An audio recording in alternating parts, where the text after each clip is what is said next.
Lords, Yes. lady, I appear for the appellant this morning with Mr. Solomon. My learned friend, Miss Smythe, appears for the Secretary of State with Miss Bahari. Yes. Well, this, as the court knows, is an appeal from the Upper Tribunal's remade decision to dismiss the appellant's appeal from the Secretary of State's notice of her decision to make an order to deprive him of British citizenship. The Upper Tribunal has held that the condition precedent in Section 40, subsection 3 of the British Nationality Act 1981 exists that enables the Secretary of State to deprive the appellant of British citizenship. I shall seek to persuade my lords and my lady that the Upper Tribunal's conclusion as to that matter is wrong in law on three grounds. First, that the Upper Tribunal misapplied the country information.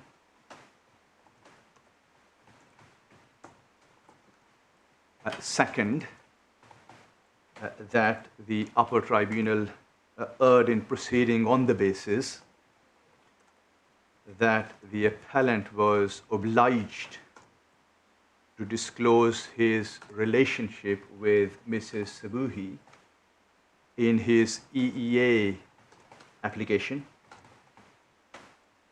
and that application would have been refused if he had done so. And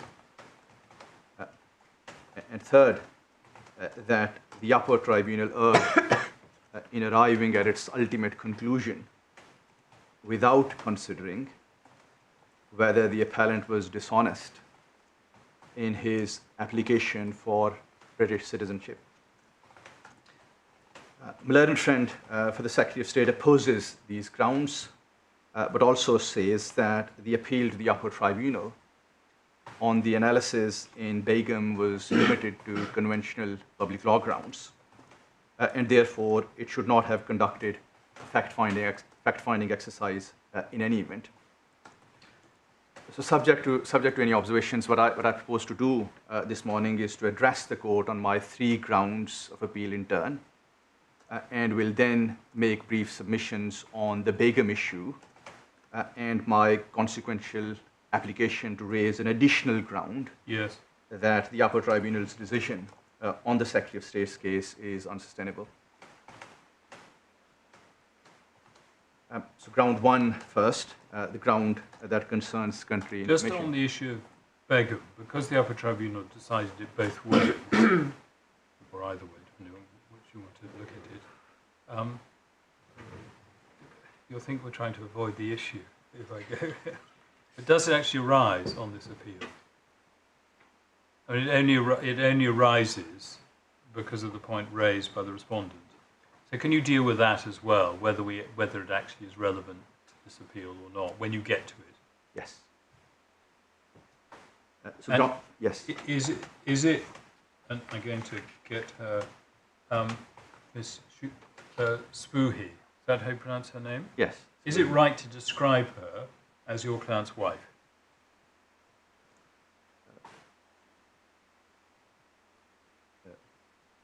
Well, there is a divorce, and I have addressed her as Mrs. Sabuhi, but I'm.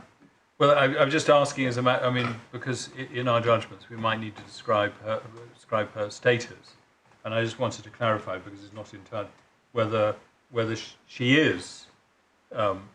Whether your case is that she is your client's wife. No, she's not. She's not. Okay. No. There is a divorce deed in the papers. The Secretary of State initially suggested that the divorce deed was a false document, but that point was abandoned by the Secretary of State at the Upper Tribunal. So it's common ground. It has been common ground that there was divorce, but the Upper Tribunal's conclusion is that the relationship existed throughout the appellant's residence.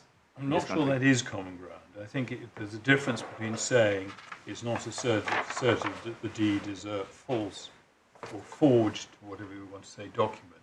But it's different from saying common ground as to its effect, because its effect seems to have, or the argument advanced, the observations advanced, particularly by the appellant as to effect, seem to have changed. That's why I just want to clarify.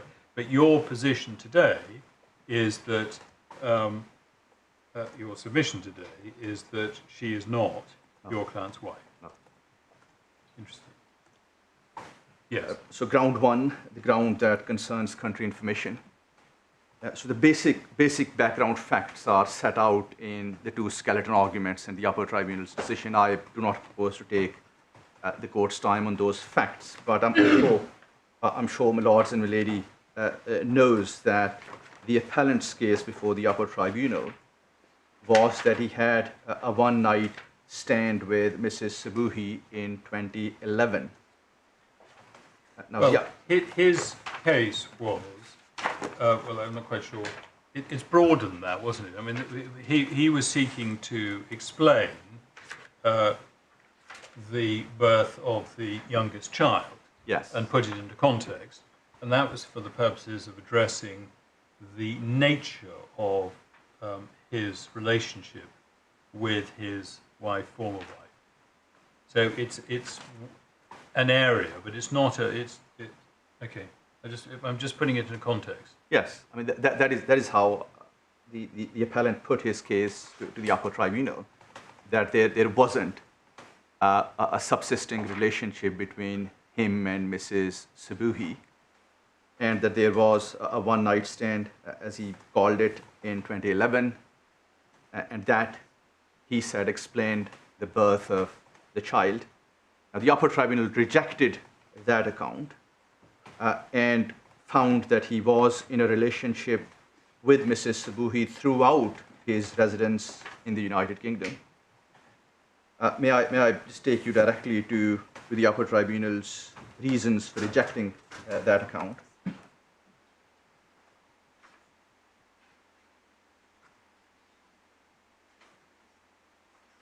I'm grateful. Thank you.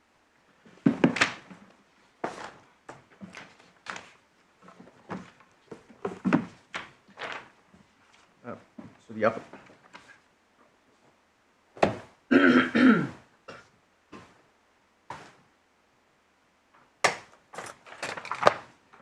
So the Upper Tribunal's decision starts at page 37 of the bundle. Yes.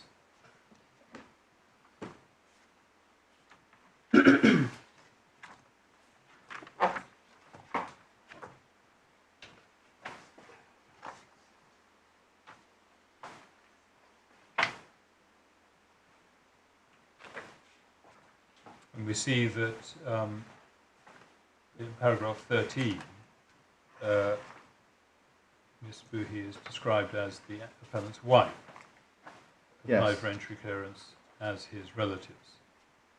My Lord, I was just directing Mr. Malik's attention to paragraphs 26 and 28 of the Upper Tribunal's decision, where the submission was made that there hadn't been a divorce. Well, I know this one, and that's the submission made before the First Tier Tribunal judge, as set out in paragraph 50. Yes.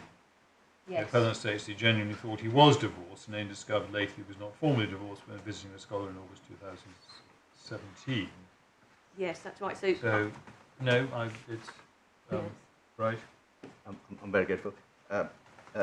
Lord, paragraph 28 is where there is a discussion about the divorce, and you'll see that the point was that there was a talaq in Kashmir, which was not valid there or in the UK. Yes. Now I have addressed Mrs. Sabuhi as Mrs. Sabuhi, and that's how I invite the court to address her. But I have no strong resistance. It's not a point that is material to any of the submissions that I make. Well, your client's case, both before the First Tier and before the Upper Tribunal, was that he wasn't formally divorced, so that she is his wife. And there was an explanation as to why he had put forward the document, the divorce deed, and what his state of knowledge had been at various times, what he said his state of knowledge had been at various times, as to the effect of the divorce deed. Anyway, okay. So, just looking at the reasons given by the Upper Tribunal for rejecting the appellant's account, if you look at page 51 of the bundle, so paragraph 58, this is the paragraph where the Upper Tribunal considered the plausibility of the account put forward by the appellant. And you'll see that the Upper Tribunal made a point as to the culture in Pakistan. And you'll see that there is a reference to two country guidance decisions, SM and KA.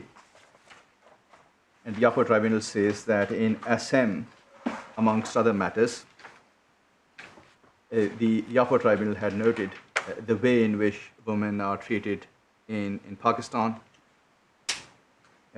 effectively chattels of male head of their household. There is then a reference to the role of gossips about the affairs of a single woman. The Upper Tribunal then says that in the second decision, KA, the Upper Tribunal noted that sexual intercourse is illegal in Pakistan, except between husband and wife. If you then look at paragraph 59, the Upper Tribunal said that it would consider the plausibility, credibility of the appellant's account against that backdrop.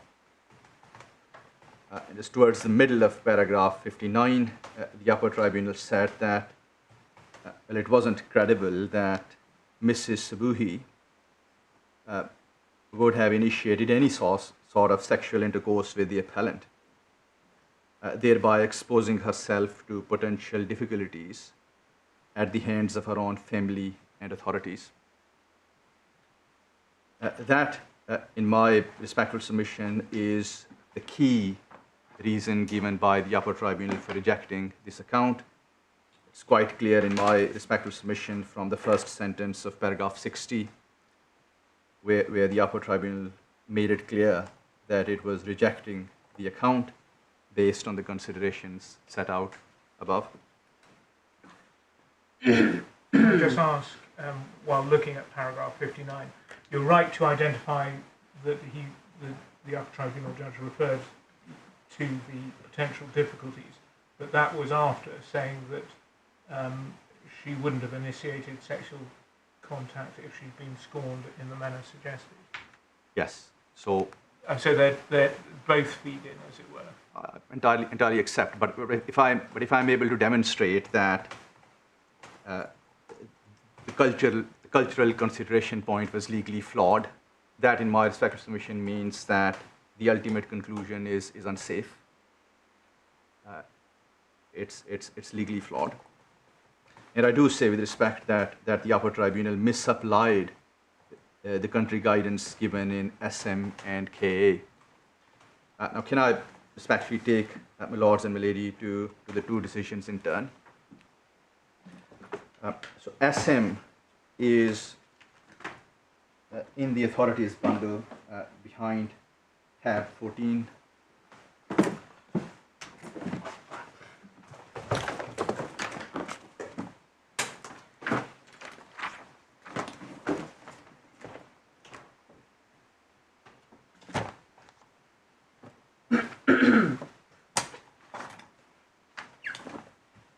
Now, the actual country guidance is set out in the judicial head note at paragraphs 1 to 8. These are the paragraphs in italics. This is the actual country guidance. And you'll see that there is nothing at all in that country guidance suggesting that women in Pakistan are treated as chattels of the male head of the household. In fact, what the country guidance suggests is the opposite. So if this was a protection claim by a woman from Pakistan who had applied for asylum on the grounds that she had sexual intercourse with someone in Pakistan and she was in difficulties. The Secretary of State would be saying that, well, no, that isn't the case. Women in Pakistan are not treated as chattels of male head of the household. They are sufficiently independent as a group. If they have qualifications, they can find employment, they can pay for their accommodation and childcare, and there is adequate protection available for them. Now, the difficulty, one difficulty with the Upper Tribunal's decision is that it simply did not identify the passage in SM that it thought was relevant, or it thought supported the conclusion that women in Pakistan are treated as chattels. There is only one paragraph in this decision where one finds reference to that matter,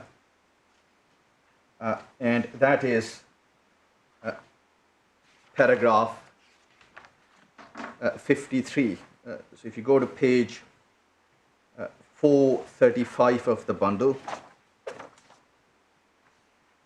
you'll see a heading, Immigration and Refugee Board of Canada.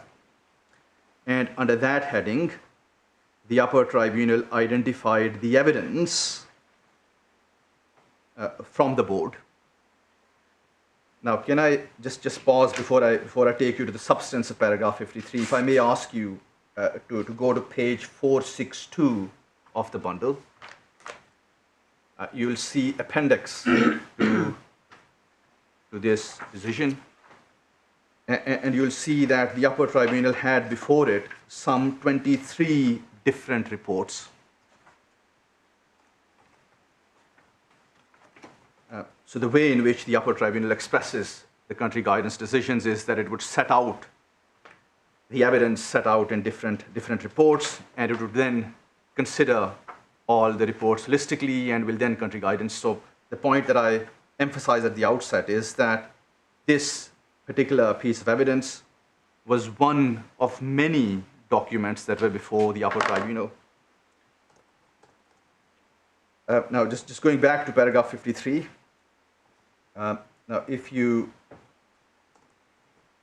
look at the paragraph just above paragraph 54, the passage just above paragraph 54, you'll see that the board had stated that woman could divorce her husband, but there are social pressures, and there is a distinction between the divide and rural women regarded as chattels.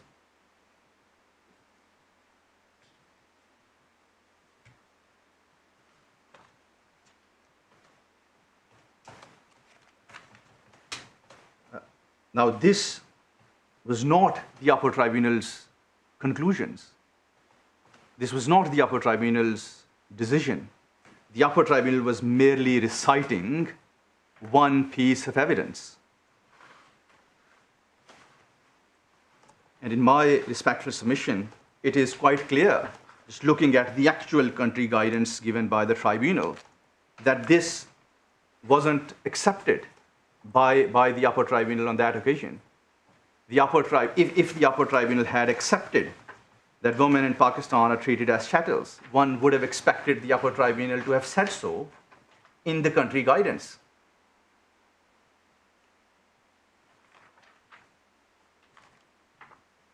In any event, in my respectful submission, it is quite clear, looking at the last sentence of paragraph 53, that it is linked directly with the second last sentence. So it concerns, the board was dealing with the topic as to how easy it is for a woman to divorce her husband.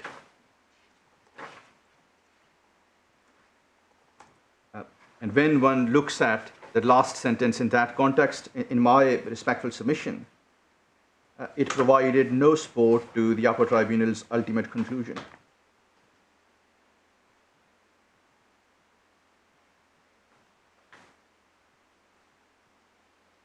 It is also not clear in my respectful submission as to what the Upper Tribunal had in mind when it referred to the role of gossip in its decision. The only reference to gossip in this decision is at paragraph 56. This is page 438 of the bundle.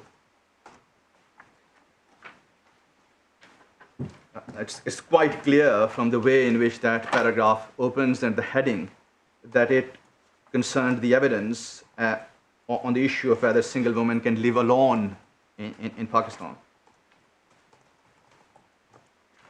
And if you go to the next page, page 439, you'll see a heading, another heading, treatment of single women. And under that heading, there is a reference to the evidence given by one assistant professor as to the difficulties a single woman living in Pakistan would face. Again, I emphasize with respect that this is not the Upper Tribunal's conclusion on the evidence. The Upper Tribunal is merely reciting the evidence given by one assistant professor. And again, looking at the country guidance, it's quite clear that this evidence was not accepted by the Upper Tribunal. Otherwise, the Upper Tribunal would have said so in the actual country guidance. But in any event, if you look at that passage, you'll see that it concerned a woman who is living alone. And then there is a reference to all kind of gossips surrounded her. So again, in my respective submission, this isn't a case that, this isn't a passage that provided any support to the Upper Tribunal's conclusion. Well, on the evidence before the Upper Tribunal, Mrs. Sabuhi was not a single woman who was living alone. She had been married and was living with her family.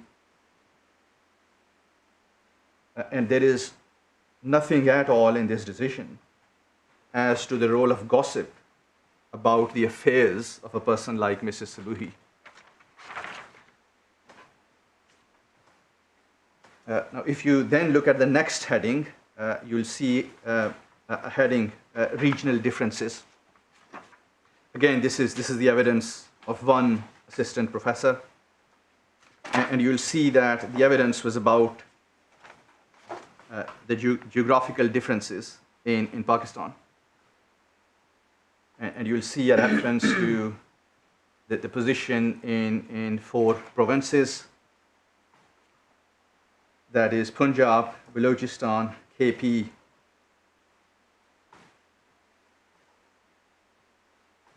and Sindh.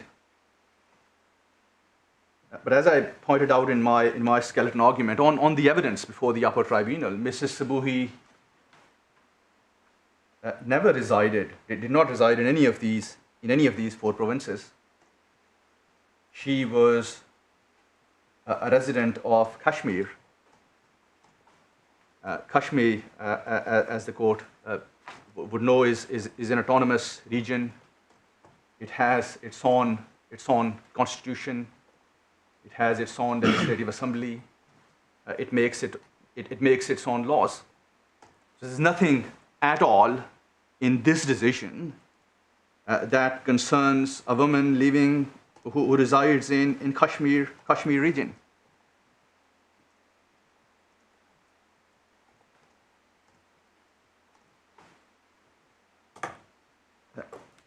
Again, the cultural consideration point, and again, this is something that I've highlighted in my skeleton argument, is not something that was raised by the Secretary of State before the Upper Tribunal. The Upper Tribunal took the point on its own initiative.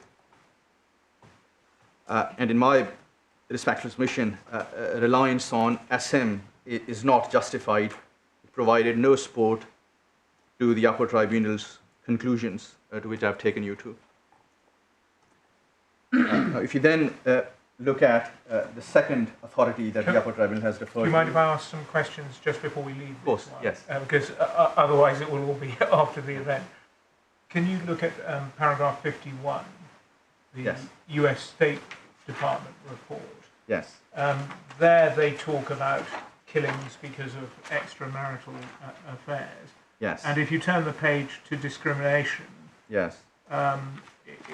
they talk about legal and economic discrimination, prohibiting on the basis of sex, but it's not enforced, Yes. and most people can't access it. Similarly, if one looks at paragraph 56, there's a very long Yes. passage, but all of which is consistent with no rights at all to women. If you look at under rural, Yes. it says traditional, more illiterate and poor women are not recognised as an individual member of the community. They're members of their male-dominated family. Yes. And fine, you might say, well, what did the tribunal make of it? If you turn to paragraph 67, there they refer to Dr. Ballard, who gave evidence. Yes. Um, Yes. and he says, we accept the evidence that a female head of a household with no husband or family backing would be treated as kinless and demi-mondaine. And there's also similar 69 risk in a home area, and 70 they pick up the Canadian Immigration and Refugee Board. And if you trace back, those do seem to pick up and support the references to it being very difficult for divorced women in rural areas in Pakistan. Yes, so, my Lord, if this was a protection appeal, and if I had referred the court, or if I was running the appeal below to these passages, the Secretary of State would have said that, well, the actual country guidance given by the Upper Tribunal after analysing all that evidence is set out in the judicial head note. If women have no rights in Pakistan, and if they are treated as chattels, then it's quite a thing. It's quite a significant conclusion that would assist quite a number of women asylum seekers from Pakistan. But the country guidance, in my respective submission, the actual conclusions are in the judicial head note. But if the Upper Tribunal wanted to say, as a country guidance, that women in Pakistan had no right, or they are treated as chattels, one would have expected them to have said so in the judicial head note. Now, I accept, of course, without hesitation, that there is evidence discussed in this decision as to the difficulties that women face in Pakistan. But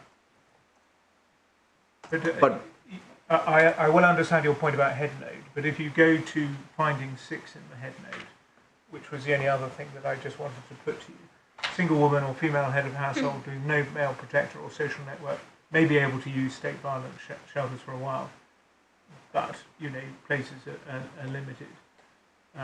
All of which is consistent with the need to be in state shelters.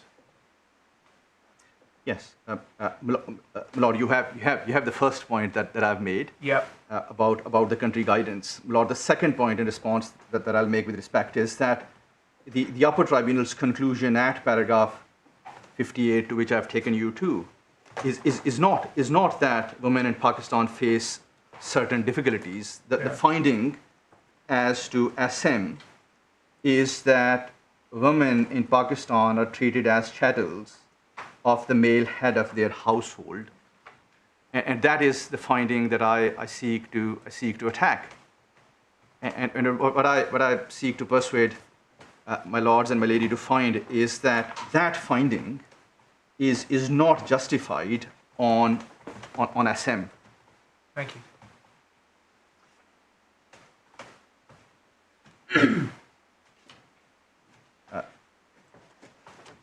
Moving on to the second country guidance decision, that is KA. It's behind tab 3 of the authorities bundle.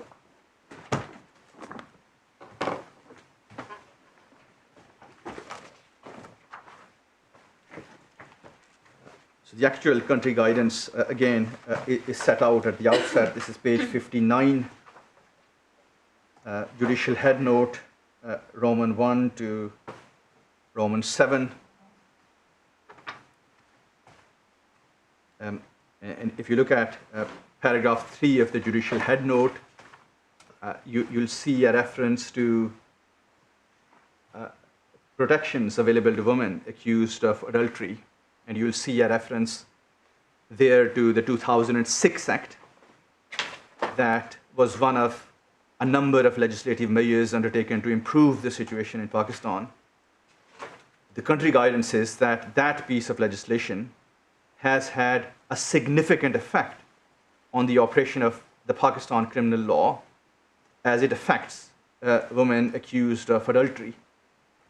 Again, if this was a protection appeal brought by a woman from Pakistan saying that, well, she had been accused of adultery and for that reason she's at risk, the Secretary of State would say that, well, look at this country guidance.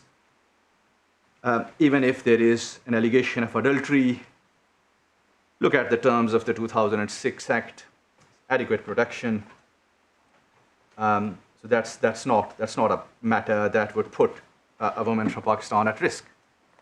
So that is the actual country guidance. If you then, again, the Upper Tribunal has not identified any passage in KA that supported its conclusion. But if you go to paragraph 71 of the decision, this is page 75 of the bundle. So you'll see a heading, Dr. Shah, written evidence.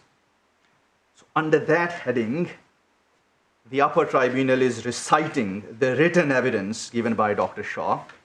The Upper Tribunal is not making any findings as to whether that evidence is to be accepted or rejected. And I pause here again, just to emphasize that Dr. Shah's report was one of 14 reports that were before the Upper Tribunal.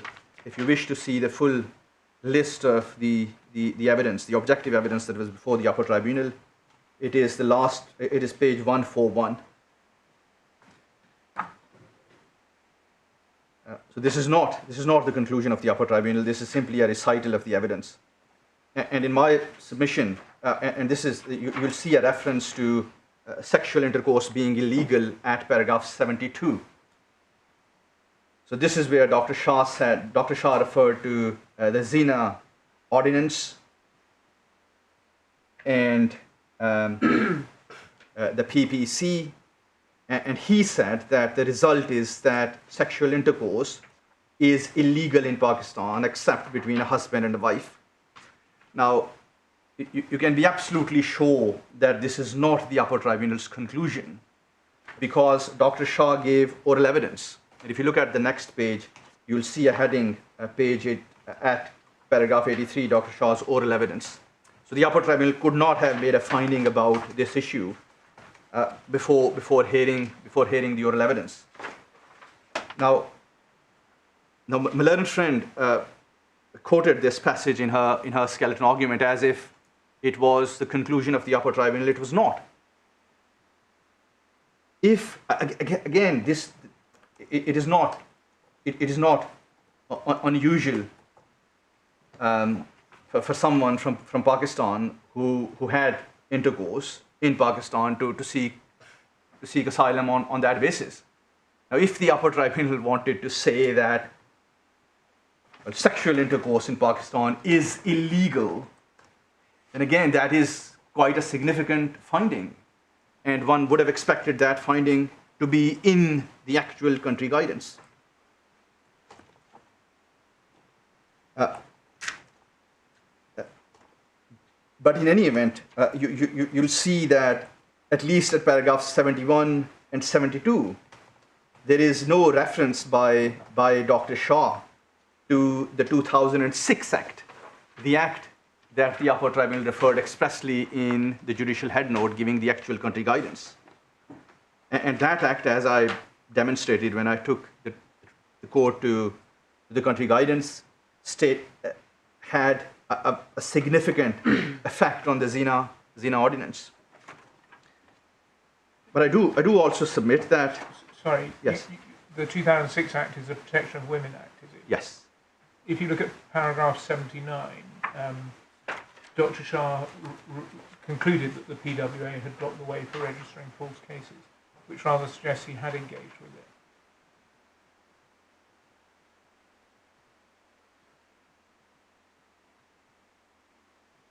It's the last sentence, sorry. Of paragraph 79. 79. Yeah. Maybe I'm misreading it, that's why I asked. Yes. So that says that it has blocked the way for registering false cases of zina. Which suggests Dr. Shah mentioned it. Because I think your submission was that Dr. Shah hadn't engaged with it. Yes. No. My submission, my lord, was that looking at paragraphs 71 and 72, where Dr. Shah was saying that. Well, the conclusion at paragraph 72, Yeah. my lord, is that under the Zina ordinance and the PPC, sexual intercourse is illegal in Pakistan, except between a husband and a wife. Yeah. So it's not clear in my respective submission whether expressing that view, the view that appears in the 5th line at paragraph 72, Dr. Shah engaged with the 2006 Act. Well, he says that in the penultimate or pre-penultimate line, and the PWA doesn't restore it in paragraph 72. Yes, you then of course look at the actual country guidance to see whether the Upper Tribunal accepted or rejected that proposition. And if you look at the judicial head note, it does not say that sexual intercourse is illegal in Pakistan, except between a husband and wife. Again, I do say that this is quite a significant point. And if this is what the Upper Tribunal wanted to say, then one would have expected it to have said so, in the actual country guidance. Can I just ask one proposition on that? I mean, I understand the submission.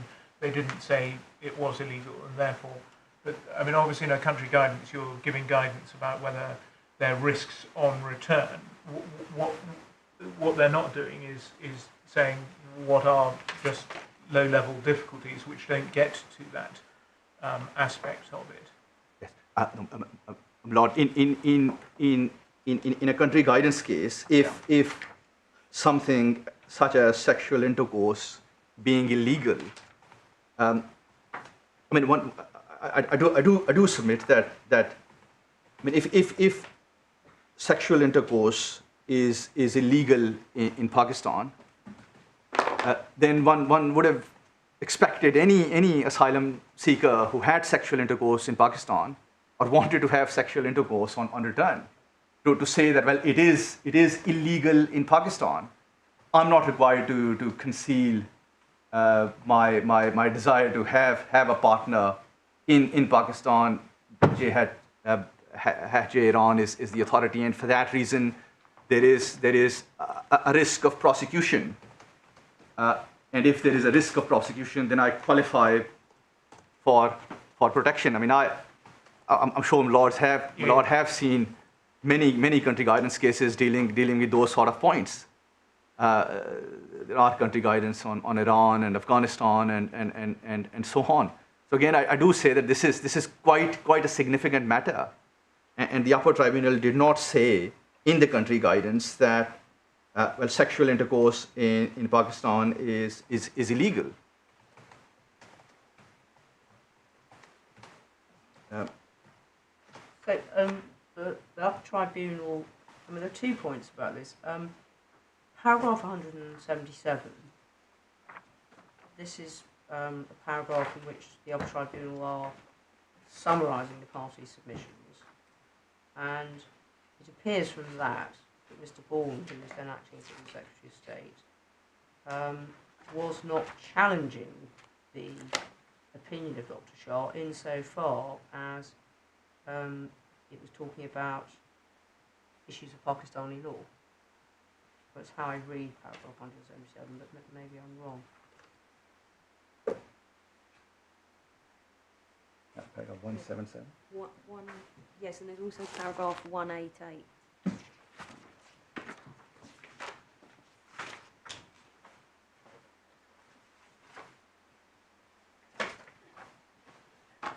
Yes.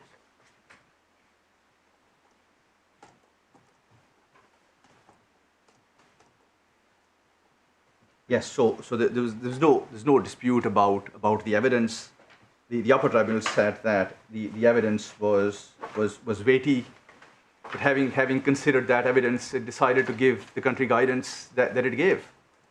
And my respectful submission is that one does not see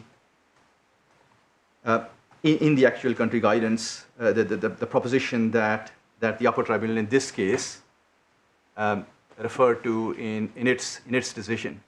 There's also some analysis at paragraphs 209 to 211 about the legal position.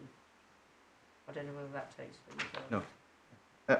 Now, I mean, if you look at paragraph 27, and I refer to that paragraph in my skeleton. So this is where Dr. Lowe, who gave evidence, stated that well, this is quite a complicated area. This is page 66 of the bundle, the second half of paragraph 27. It's quite a complicated area because of Islamic criminal law that provides for different punishments for the offence. So this isn't as straightforward in my respective submission as the Upper Tribunal in our case thought that it was. And I do also say, said in my skeleton, that this isn't the point that the Secretary of State made at the hearing before the Upper Tribunal. Now, if the Secretary of State had made that point, or if the Upper Tribunal had put the parties on notice that it was contemplating taking account of cultural considerations, then the appellant could have considered sourcing an expert to give some expert evidence directly on the subject. But I do. So even if Lords and Milady are not with me on this, there is absolutely no doubt that this country guidance relates to Pakistan. Now, where in this country guidance I respectfully invite my Lords and Milady to consider there is any reference to the autonomous region of Kashmir where Mrs. Sabuhi resided. So on what basis, again, I respectfully invite my Lords and Milady to consider, on what basis the Upper Tribunal in this case held that this country guidance that concerned Pakistan also extended to Kashmir.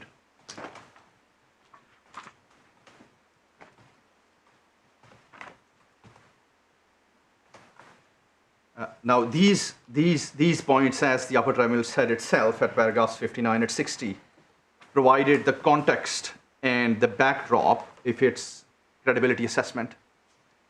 And if my Lords and Milady are persuaded that the two conclusions reached by the Upper Tribunal as to these two decisions were not justified, then in my submission, the court will conclude that the ultimate credibility finding is legally flawed. It is unsustainable. It is unsustainable in law.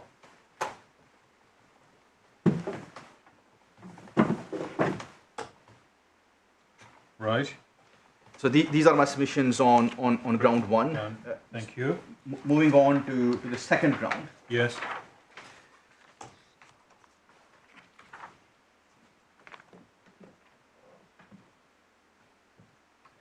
Now, my Lords, Milady, the basic point made by my learned friend, and this is the point that the Upper Tribunal made too at paragraph 62 of its decision, is that the appellant was obliged to disclose his relationship with Mrs. Sabuhi in his EEA application, and that application would have been refused if he had done so. Now, that basic submission, I respectfully submit, collapses completely if one looks at the actual EA application form. And may I take you to that application, my lords, my lady. So this is in the supplementary bundle.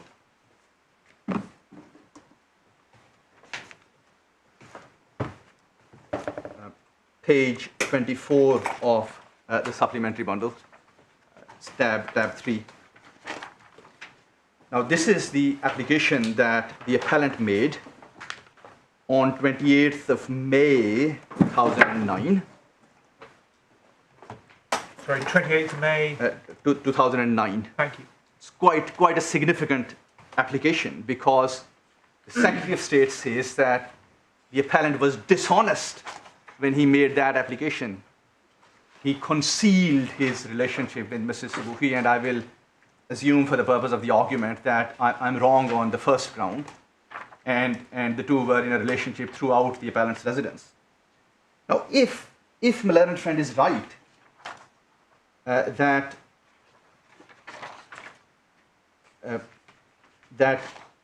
if an applicant is in a relationship with another person in addition to the sponsor, if my learned friend is right that it is relevant, then why, I respectfully ask lords and lady to consider, the Secretary of State has not asked that question in the application form. So where in this application the appellant was dishonest? What answer, which answer was false? There was none. If you look at the contents of the application form, it's page 26. He's required to give the name of the sponsor, the relationship, the nationality, date of birth, address. Section 4, page 27, employment history.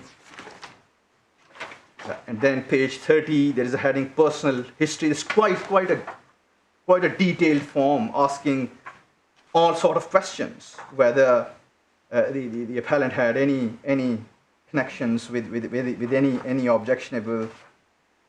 objectionable associations, all sort of questions about character, personal history. Now, if there was a question in this application form, are you in a relationship with another person? And if the applicant had ticked no, that would have been a false answer. If there was a question, are you in a relationship with another person, and the applicant had ticked neither yes nor no, then that would have been a concealment. But he wasn't asked about his other relationship in the application.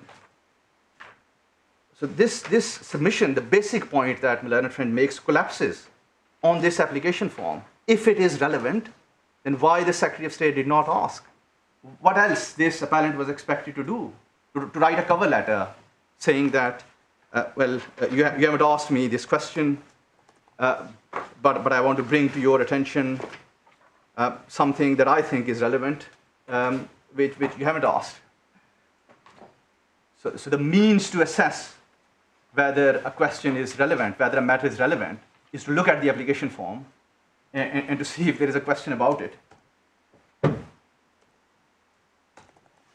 And this is the truly remarkable feature of this case, that no one, neither the Secretary of State nor the Upper Tribunal, actually identified what was inaccurate in this application, let alone false.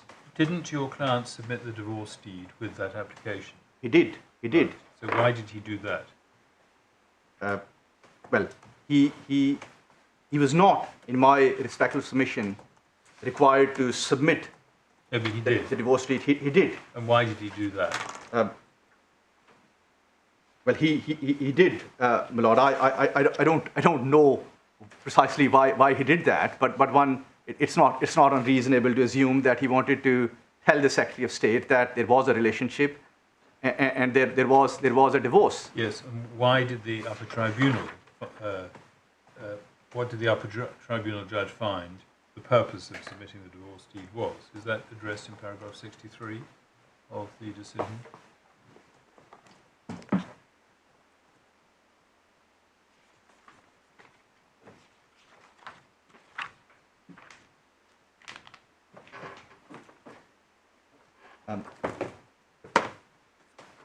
Yes, so 63. Yes. Yes. he finds in the middle of that paragraph there was a document that was brought into existence in furtherance of a lie about the state of the appellant's relationship with his wife. Yes. So he's looking at the provision of the divorce deed, Yes. and he finds the purpose for which it was brought into existence and provided. And Yes. he goes on to that extent, therefore, I find the appellant knowingly misled the respondent by the submission of that document. Now, I do say that conclusion is not justified, and I'll explain Right. why. That is, it's not the form; it's the provision of the deed which the Upper Tribunal judge is focusing on, is it not? No, the ultimate the conclusion of the Upper Tribunal is that the ultimate conclusion.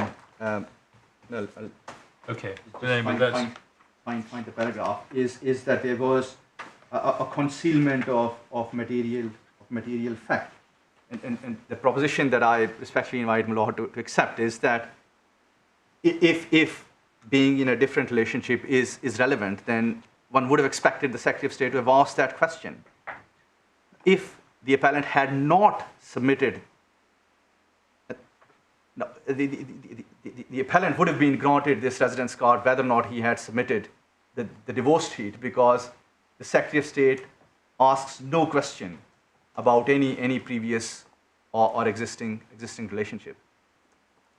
Just on that submission, I mean, the Upper Tribunal judge said, well, if he hadn't have said anything about his former wife and children, then inferentially the Secretary of State would look through the notes, said, oh, you're married and have children in Pakistan, what's the position with that? But he headed it off in the past, according to the Upper Tribunal judge. So that was the only reason you didn't get the direct question, was because, according to the Upper Tribunal judge, that was the finding. Would that make it a concealment? In my respectful submission, no, because the Secretary of State did not ask the question in the application form. So if the Secretary of State thought, as Moylan friend submits, that a previous relationships are relevant, then why there isn't a question about it in the application form? And there is a good reason why there isn't a question in the application form, because there is no requirement in law that a previous relationship ought to have ended in order for a person to qualify for a residence card. Now, the reason why I make that submission. Sorry to interrupt, Mr. Mack, just before we go on. Whether or not, in your submission, the Secretary of State regarded this as relevant, does the fact that the appellant submitted the deed with the application suggest that he thought it was relevant?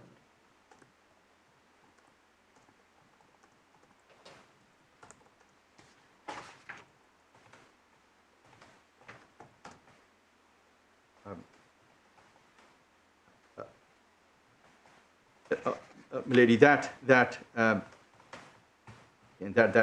wouldn't be an unreasonable view to take. I do not know why the divorce deed was submitted, but it's not uncommon for individuals to submit documents with applications that are of no relevance, on the assumption that they might be of any relevance.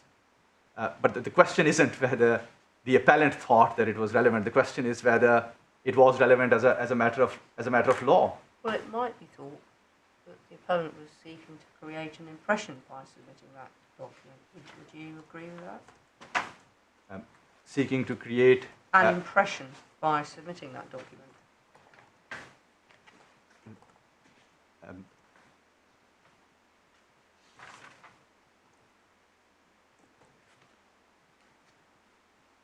Well, if Lady, I would accept that again that could be the case. I do not know why the divorce deed was submitted. But if you, Milady, if you take the view that he was seeking to create an impression, then I would respectfully. I don't have a view. yet. I'm just asking you the question. Yeah. Lady, I do say that if you ultimately arrive at that view, then I would invite Lady to consider whether he was seeking to create an impression on a matter that wasn't relevant to the application that he was making. All right. Thank you. But my fundamental submission remains that the other relationship isn't relevant, and I say so because of the terms of the directive and the regulations. Now, you have the relevant provisions of the regulations and the directive in the second supplementary bundle. So this is the green folder. The green folder on the bench. Oh, okay, sorry.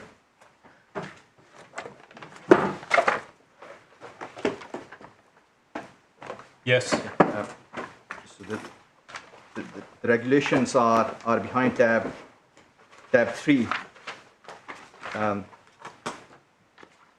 and the relevant regulation is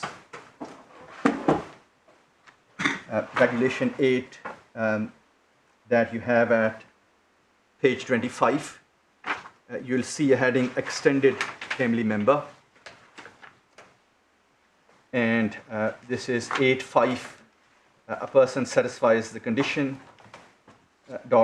if he is in a durable relationship with an EEA national.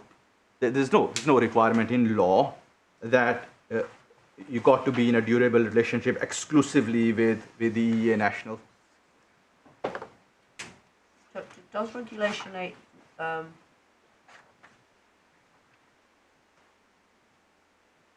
sorry.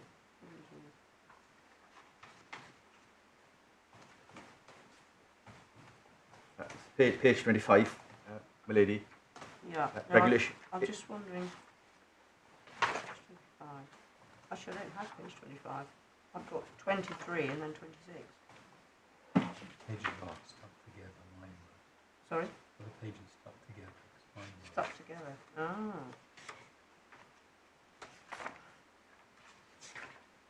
Oh yes, so sorry. My fault.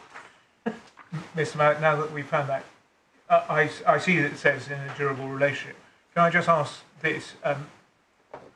An individual not tutored in these regulations might think it relevant to know whether you're married to someone else if you are said to be in a durable relationship with another person. Yes. Or is that not the way these regulations work? No, I mean, if the submission that I make in response is that if the Secretary of State considers that is relevant, then it is for her to ask that question in the application form. And can I also show you the directive, just to show you how the system operated at the time? So before you do that, Mr. Mack, I'm so sorry. Can I just ask you about Regulation 7? Yes. Which is on page 23. So you're treated as a family member. Yes. If you're a spouse or a civil partner, that's Yes. 7(1)(a). Yes. Is 8.5 provision effectively that extends the meaning of 7 by also, in effect, treating somebody who's in a durable relationship that isn't a civil partner as somebody who qualifies? Lady, there is a difference. So if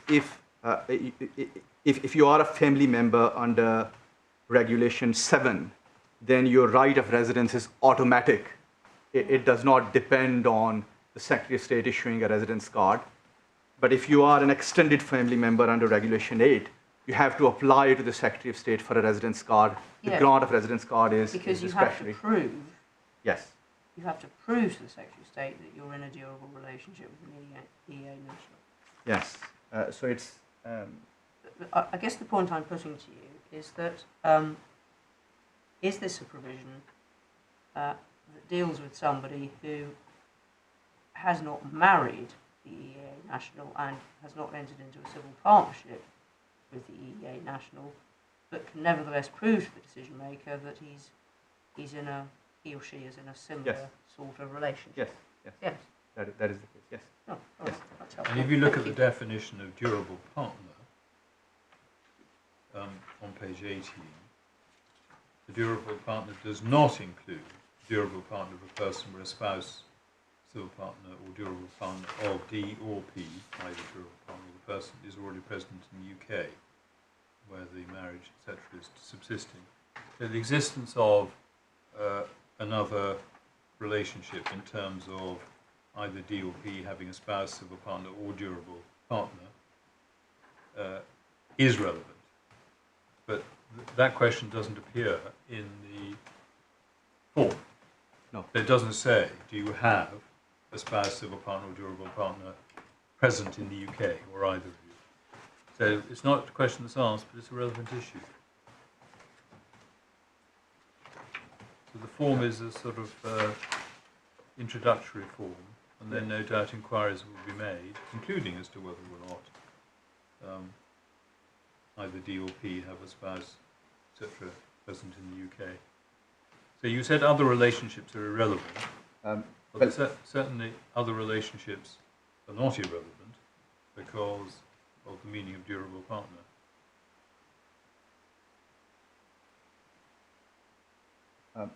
Yes. In other words, it doesn't. Yes. Those are excluded from durable partner. They don't qualify. No. Yes. So that might suggest that, for the purposes of deciding whether somebody is a durable partner, other relationships not within the scope of those excluded by the definition section could be said to be also relevant. In other words, they might be relevant factors when the Secretary of State is deciding whether or not somebody is a durable partner. Right, if I may just take a second just to consider one point.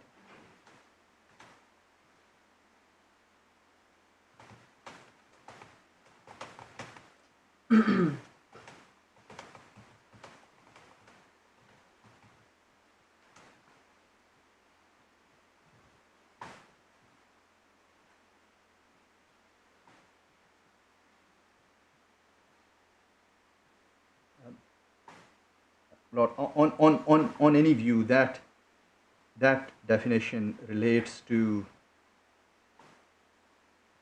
P being in the United Kingdom. Well, it's a spouse, partner, or durable partner of D or P in the United Kingdom.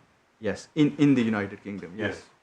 But you're making your submissions are based on the absence of questions in the form. Well, there isn't a question in the form directed to that. Whereas when that is obviously clearly a highly relevant issue, because if you have such a spouse, partner, etc., you are excluded from the definition. Yes. So I see. Completely understand the point. That the submission that I make in response is that the question here is whether the appellant was dishonest in his application. The Secretary of State says that he was dishonest in the application that was made, and my submission is that he wasn't. And my second submission is that I see why my Lord would take the view that this is something that is relevant. But the question is whether the Secretary of State took the same view in 2009 when she published the application forms for the categories. Can I perhaps just take you to the directive that may assist in relation to this question? Can I just clarify one point, please, Mr. Merrick? The definition refers to a spouse, civil partner, or durable partner who's already present in the United Kingdom and where the relationship is subsisting. Where the marriage, Yes, the marriage or durable partnership is subsisting. Yeah. Are you taking any point on the fact that in this case, if there was a relationship, it was between the appellant and somebody who wasn't in the United Kingdom? Of course, yes. And I, unless I've missed something completely, this isn't a provision that the Upper Tribunal relied on No, I understand that. It's because of your submission that the question wasn't in the form. Yes. Therefore, the Secretary of State can't have considered it relevant. Yes. So it wasn't a material issue. Yes. But all I was pointing out is there isn't a question in the form directed to any other relationship. No, the answer to my lady's question is yes, and I will explain why that is so. Why on any view, even on the findings made below, and even on the Secretary of State's case, the appellant was not in a durable relationship with Mrs. Sabuhi. He wasn't, because Mrs. Sabuhi was not present in the United Kingdom and they were not living together. And I will explain why that is so once I've taken you to the directive. So the directive is behind tab 4, and the relevant provision is Article 3, which is at page 47. So you'll see a heading, beneficiaries, and if you look at Article 3(2), that concerns Article 3(2)(b), that concerns a partner with whom the union citizen has a durable relationship. And my learned friend, I'm sure, would wish to emphasize the concluding sentence of Article 3(2), that the host member state shall undertake an extensive examination of the personal circumstances and justify any denial of entry or residence to these people. And I'm happy to accept that an extensive investigation or examination may also entail probing into other relationships. But it is for the Secretary of State to decide how to conduct that extensive examination. And in this instance, the Secretary of State conducted that examination by publishing the application form, not asking the relevant question.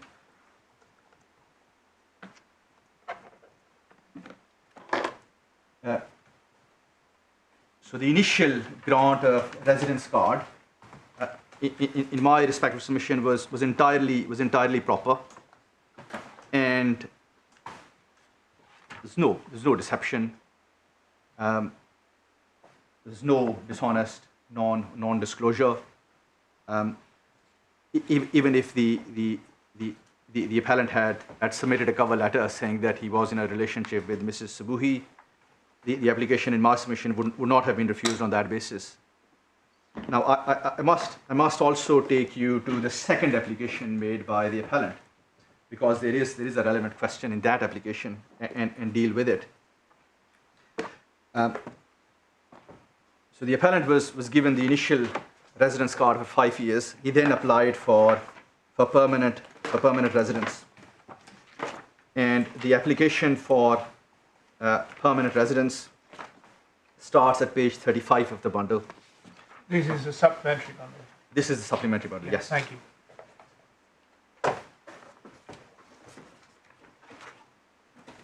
Sorry, can you tell me again this is page 35 of the supplementary bundle.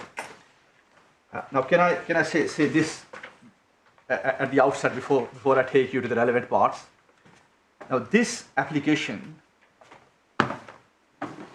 was not based on the appellant's relationship with any EU national.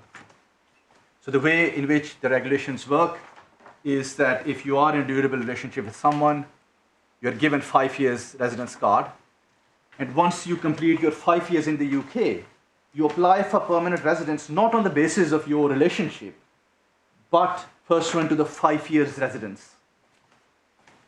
So the relationship becomes entirely irrelevant for the purposes of the permanent residence application. That is quite clear in my submission from the regulations. Yes. Yes. So the relevant regulation is regulation 5. Moylan friend wants. Well, don't go out of your way just because Ms. Myler has put something to you. I mean, if we've got this bit now, so yes. Show us what you want, and then we can look at the regulations. Yes. So the submission is that this application was based on the 5 years residence.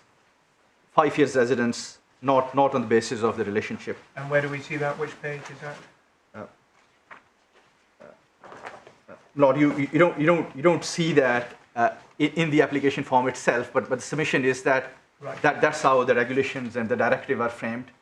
So if you live in this country for 5 years, even if your relationship comes to an end by that time, you're entitled to obtain permanent residence because you have lived in the UK. In the UK. No, I apologize for doing so, but given that, Lord, you've asked that question, Yeah. can I ask you to go to page 111 of the bundle? Of course. Thank you. Yes. So page 111 is the refusal of this permanent residence application. And this, I hope, will answer the question that my Lord asked, because in that letter, the Secretary of State has set out the criteria for obtaining permanent residence. So you'll see this is the third paragraph. According to Regulation 15(1)(b), a family member of an EEA national, ... who has resided in the United Kingdom with the EEA national in accordance with these regulations for a continuous period of 5 years shall acquire right to reside in the United Kingdom permanently. So at that point, the relationship becomes irrelevant. What is relevant is 5 years residence. And if you look at the subsequent part of the decision, the Secretary of State was not satisfied that the EEA national had resided in the UK for a continuous period of 5 years. There was an appeal, the appeal was allowed, so that was a bad point that the Secretary of State took. But that is the requirement for permanent residence. Sorry, can we go back to the form? Just for a moment, so I'm not quite following this, I'm afraid, just speaking to myself. This is an application for, this is the application referred to in paragraph 8, is it, of the Upper Tribunal's decision, an application for permanent residence. Yes. And it says in the third line of paragraph 8, that submission was based upon his relationship with Miss Lukowska. But no, this is no, that my submission is that isn't the case. As a matter of law, that application was based on the appellant's 5 years residence in the United Kingdom. So the Upper Tribunal was wrong when you said that submission was based on his relationship with Ms. Lukowska. Right. Is this paragraph 8 of? It's paragraph 8, page 39.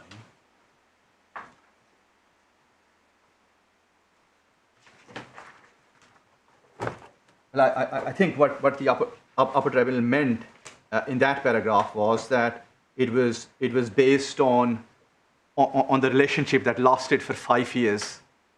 So if you reside in the UK with an EEA national for 5 years, you get permanent residence. So if the relationship with an EEA national had ended by the time of this application, the appellant would still have qualified for permanent residence because he had completed 5 years in the United Kingdom. But it was based on his relationship with Miss Lukowska. So that seems to me that's right. Well, if you read that, my Lord, if you read that sentence so to mean that it was based on the 5-year relationship, then that is the case. But I do say that this application was not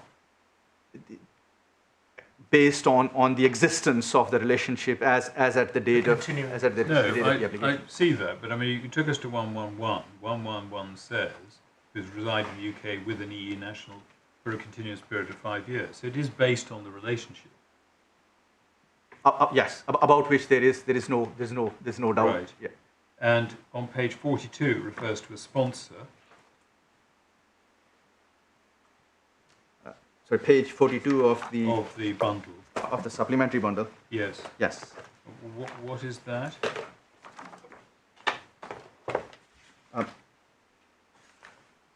It's 1.10. If you're applying as the family member of an EEA national, how are you related to unmarried partner?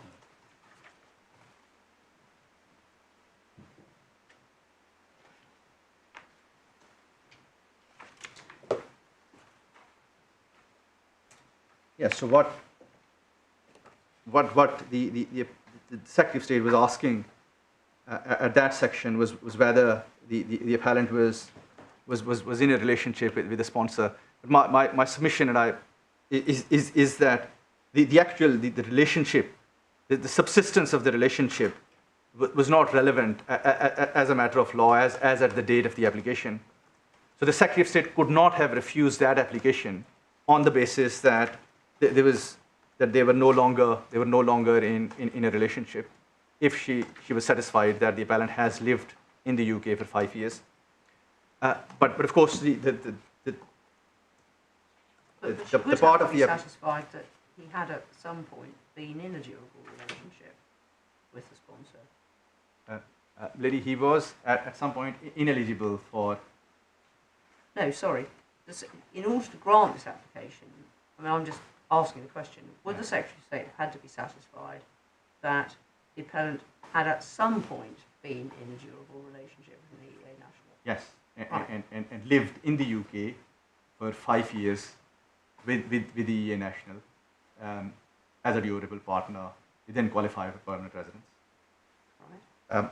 But the part of this application form that is relevant, and I must deal with it, is at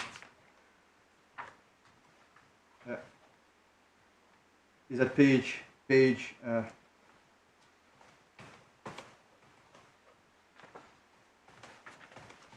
sorry.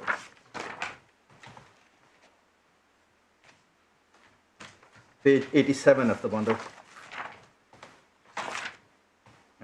section E.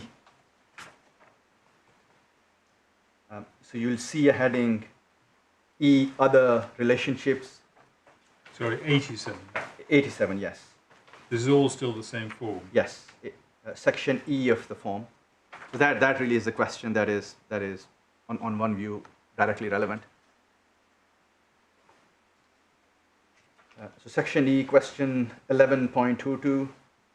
Do you or your sponsor currently have another spouse or civil partner, or an unmarried or a same-sex partner with whom you or they are in a durable relationship? And the appellant has ticked no. Now the Upper Tribunal did not say that was the false answer, but I submit that the answer was entirely accurate. The answer was not inaccurate, let alone false or dishonest. The reason is that if you look at the question, it relates not merely to a spouse or a civil partner or an unmarried partner, but also to someone who is in a durable relationship. So if the appellant was in a durable relationship with Mrs. Sabuhi at the time, Yes. then this answer was wrong, and then there can be a question as to whether he was dishonest. But in my submission, he was not in a durable relationship with Mrs. Sabuhi at the time, even on the findings made by the Upper Tribunal. The reason why I make that submission is because of the terms of the Secretary of State's policy. Well, hold on. Can we Yeah. just look at the Upper Tribunal's judgment? You're saying are you saying the Upper Tribunal didn't refer to this at all, or did consider it wasn't relevant, or what? Because if we look at the Upper Tribunal considered both the application for residence and the application for permanent residence, Yes. and in paragraph 64 found that there was deception and or concealment of material information in respect of both applications. Yes. So the Upper Tribunal judge did find deception and or concealment of material information in respect of the application that we're looking at for permanent residence. Yes. And the respect in which there had been deception and or concealment of material information was the continuing relationship with his wife. Yeah. So, yes. So His ongoing relationship with his wife is referred to in paragraph 61. Yes.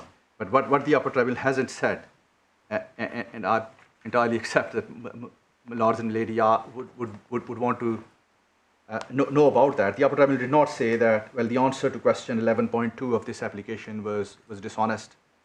But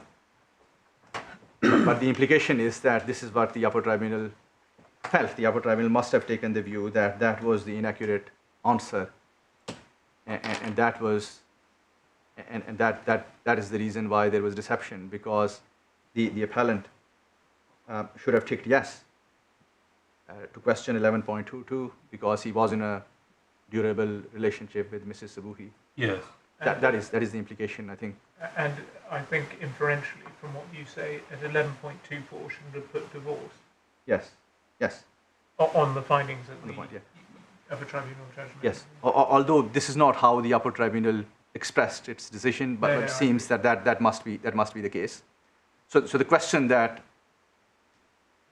Lords and Lady, in my respectful submission, should consider is whether the answer to question 11.2 was wrong. If it was wrong, then there can be a question as to whether it was dishonest or not. If the answer was not wrong, if the answer was accurate, then there can be no question of deception, subject, of course, to the other issues of submission of the divorce certificate previously. Now, can I just explain very briefly why I say that the answer was not false on any view, and to make that point, if I may take you to the authorities bundle, tab 49. This is the second volume of the authorities bundle.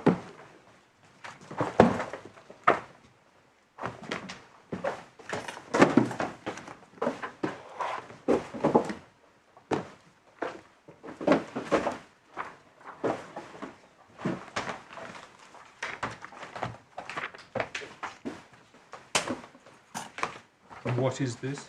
I do apologize. It's tab 50 actually. Tab 50. Yes. Page Okay. 1207. So these are the Immigration Directorate's Yes. instructions, Yes. Chapter 8, published in March 2006. Now, if you go to page 1212.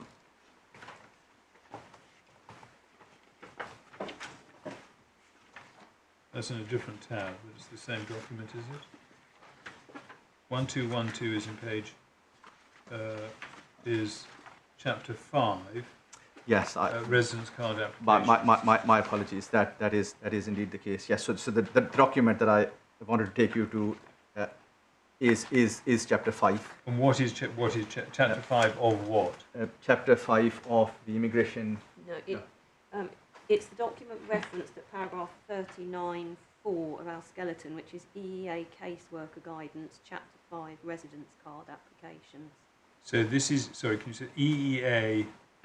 EEA caseworker guidance. Caseworker guidance. Which is called chapter 5, residence card application. And what's the date of it? March.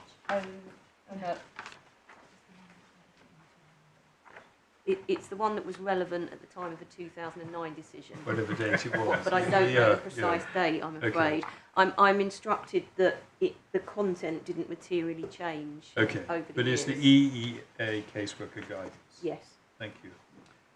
For residence card applications. Yes.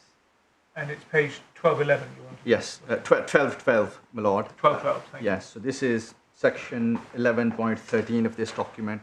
You'll see a heading partners. Sorry, can you show me the page again? 1212. Para 1.3. Yes. Yeah, thank you.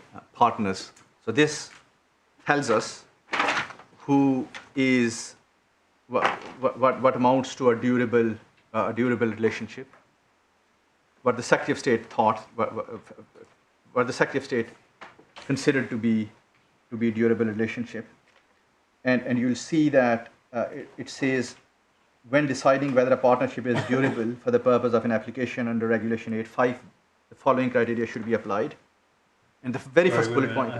I I just got it, thank you. Very first bullet point, the parties have been living together in a relationship akin to marriage, which has subsisted for 2 years or more, living together.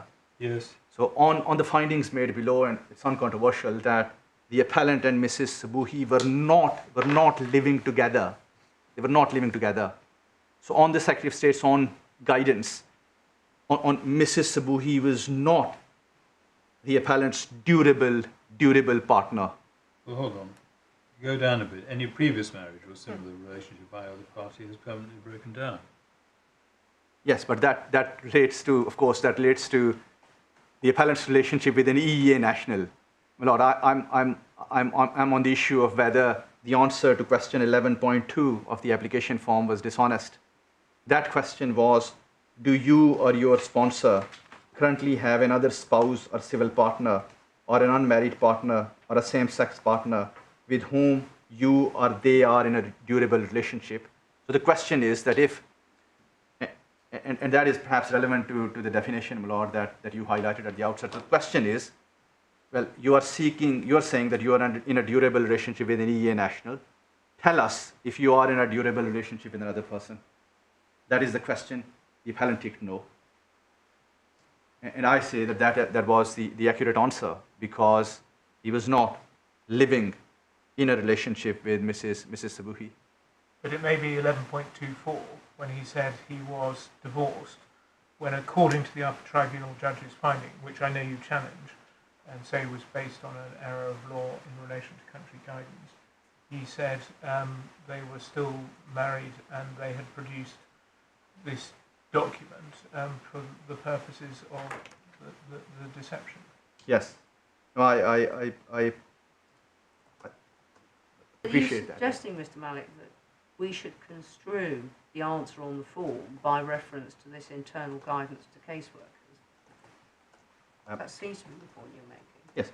So the question is that the question that Milady you'll consider in considering question 11.2 is whether the appellant and Mrs. Sabuhi were in a durable relationship at the time. If they were, then the appellant should have ticked yes.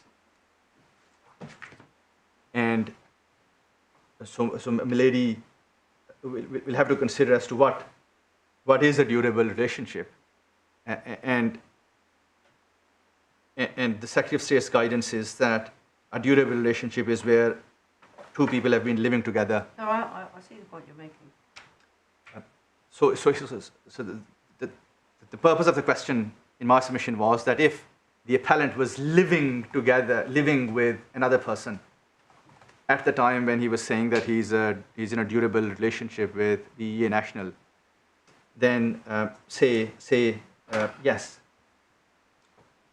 So that is how I deal with that question. So when you were answering 11.22, you look at a document of which you may be unaware, and you say, well, I'm not in a durable relationship with my spouse because I haven't actually been living with them for 2 years. Is that it?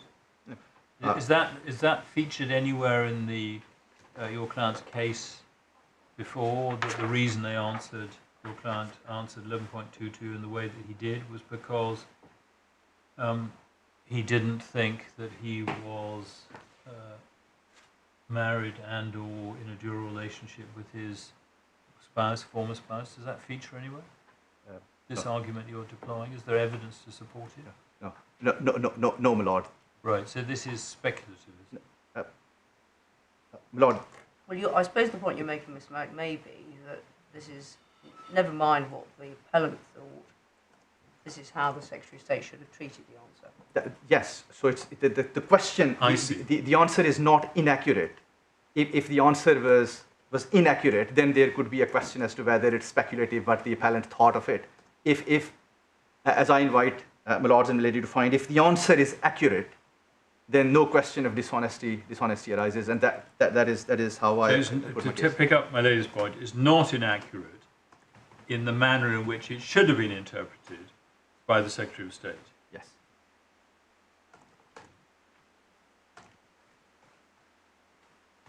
And you have the point that I have made already, that by the time of this application,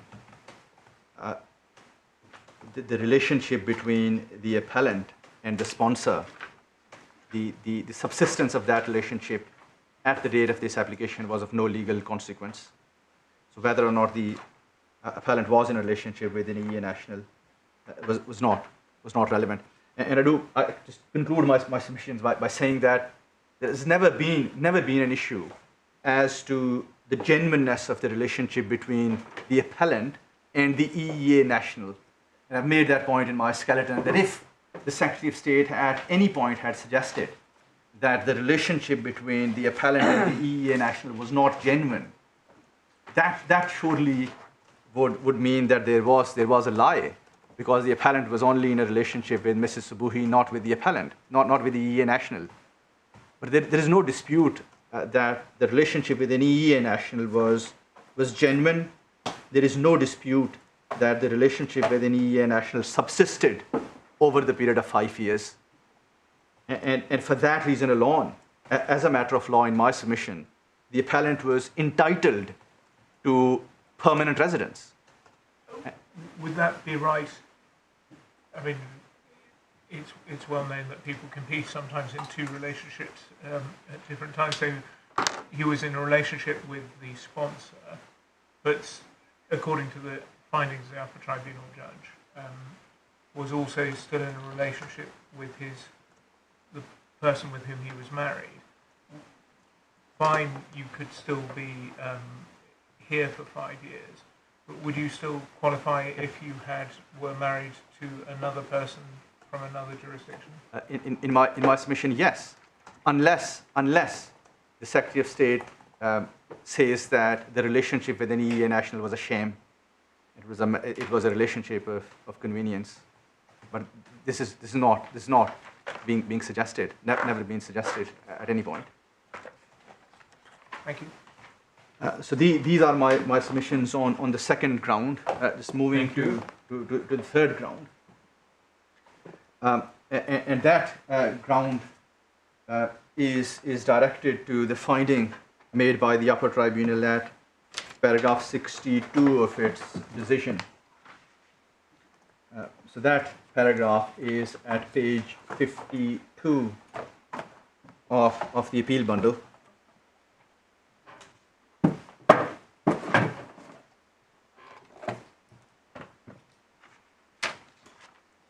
I'm so sorry. It's my fault. This is paragraph 68 of the Upper Tribunal's conclusion. It's page 54 of the bundle.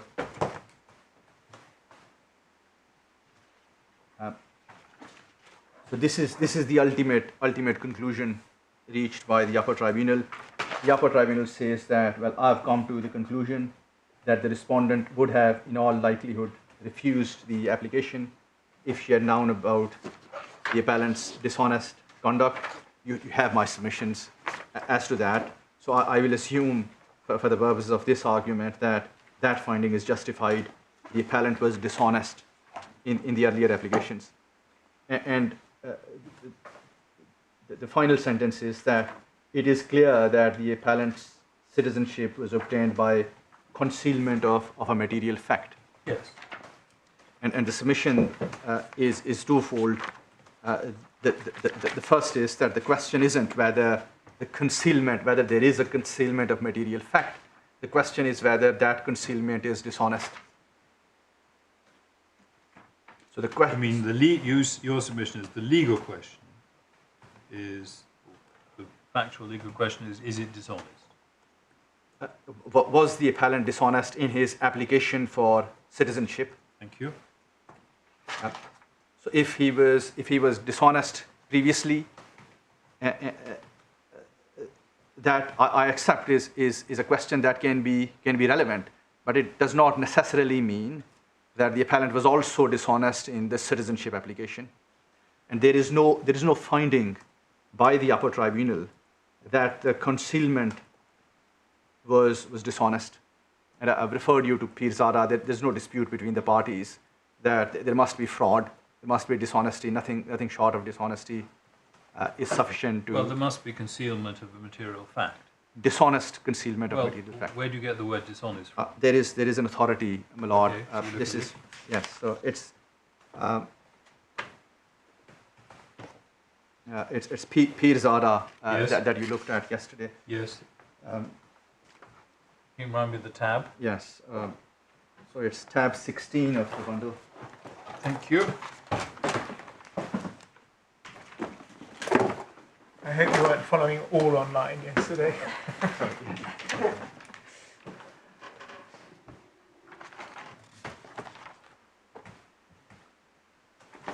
Yes.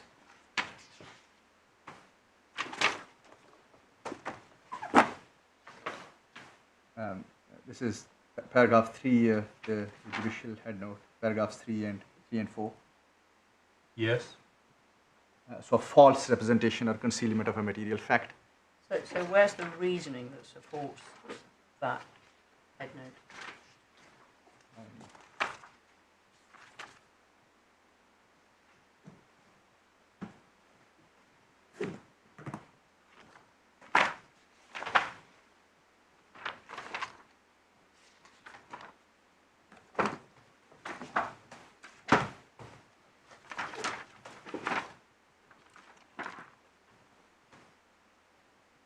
I mean, all that is doing is setting out what Section 40 of the British Nationality Act says. It has 3 categories: obtained by means of fraud, false representation, or concealment of a material fact.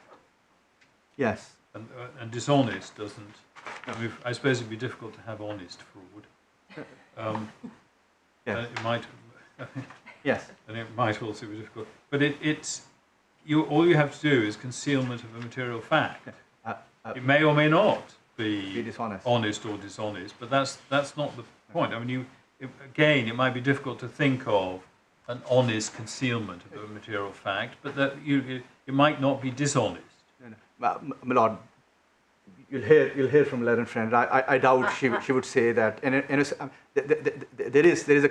There's a sound body of authority on the subject from this court. It happens in this jurisdiction that there's a question: do you have any criminal convictions? The applicant would tick no. There is directly authority on that point. The applicant would tick no without realizing that the driving offences are also convictions. So there is a non-disclosure or concealment of a material fact. But this court has made it clear that, well, unless there is dishonesty. In the immigration, in respect of Section 40? No, in respect of the immigration applications. And in respect of Section 40? no, Lord Pirzada is the only Right. authority directly on point. Okay. Can I just ask my question again then, please, Sorry, Mr. Malik? yeah. Where's the reasoning in this decision which supports your submission that there is a requirement of dishonesty?